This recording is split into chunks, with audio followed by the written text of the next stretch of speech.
Eliphaz dit qu'il a appris dans une vision qu'aucun mortel n'est juste et pur devant celui qui l'a créé, ce qui équivaut à dire qu'il peut abandonner la confiance mise en son intégrité. Les preuves où il est montrent assez que son lot est identique à celui des autres hommes. Il croyait que Dieu le protégerait et le bénissait en définitive. Il moissonne les fruits du péché comme les autres. Tu es le mal et tu as recherché la droiture, mais personne n'est juste devant Dieu. Aucune créature n'est pure devant le Créateur. Voici, Dieu n'a pas confiance en ses serviteurs. Il trouve de la folie chez ses anges, combien plus chez ceux qui habitent des maisons d'argile. Quels sont les propos que l'Esprit a murmurés aux oreilles d'Éliphaz sur l'homme en qui Dieu a placé toute sa confiance? Sur Job, dont Dieu a reconnu l'intégrité devant l'assemblée des saints. L'adversaire accuse sans cesse l'homme devant Dieu. Et il accuse constamment Dieu auprès des hommes. Il le leur montre insensible et travestit ses pensées auprès de ses créatures. L'homme est comme la teigne, un vermisseau. Du matin au soir, il est brisé, dit encore l'Esprit qui a visité Éliphaz. Ils sont à plaindre ceux qui se confient en des visions nocturnes pour la connaissance de Dieu. Ils se laisseront certainement égarer. Un esprit de mensonge fait errer Éliphaz. Il le conduit à l'erreur avec une demi-vérité. Assurément, l'homme mortel n'est pas pur devant le Dieu saint, mais l'esprit nocturne a oublié de mentionner le sacrifice, les holocaustes que Job offrait continuellement, lesquels annonçaient le sacrifice du Christ au calvaire. À cause du sacrifice, l'homme était rendu agréable à Dieu. Enfin, s'il peut être dit que la vie de l'homme sur la terre est comparable à celle de la teigne, il est faux d'avancer que Dieu le laisse périr sans y prendre garde.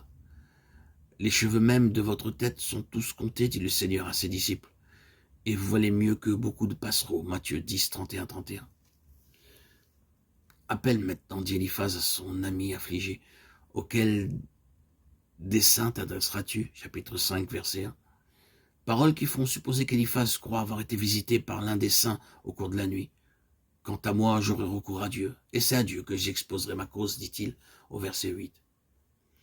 Il y a bien des Éliphaz aujourd'hui lesquels s'exprimeraient comme lui pour écrire les choses qu'ils ont apprises secrètement dans le silence de la nuit, communication du monde, des esprits, qu'ils croient être des messages de Dieu. Pour rien au monde, il ne vaudrait se détourner de Dieu, mais par ces messages directs de l'au-delà, ils s'imaginent qu'ils le connaissent mieux, que Dieu daigne ouvrir leurs yeux sur les desseins du diable, et qu'il les délivre de ce piège. J'ai vu l'insensé étendre ses racines, mais soudain j'ai maudit sa demeure. Ses fils sont loin de tout secours. Ils sont écrasés à la porte et personne ne les délivre. Chapitre 5, versets 3 et 4. Que veut donc dire Éliphaz? L'esprit qui lui a parlé au cours de la nuit semble ignorer l'amour et la compassion, lesquels résultent de la communion avec le Dieu d'amour. La souffrance ne sort pas de la poussière, dit-il, et la peine ne germe pas du sol. Verset 6. Voilà le pauvre raisonnement d'Éliphaz. Il vient de prononcer une malédiction contre l'insensé. Puis il continue en disant qu'il doit y avoir quelques raisons à l'épreuve de Job.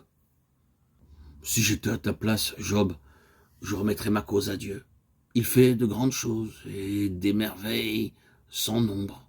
Il élève ceux qui sont abaissés, ceux qui sont dans le deuil. Il les met au fait du bonheur. Il déjoue les desseins de l'homme pervers et prend les sages dans leur propre ruse.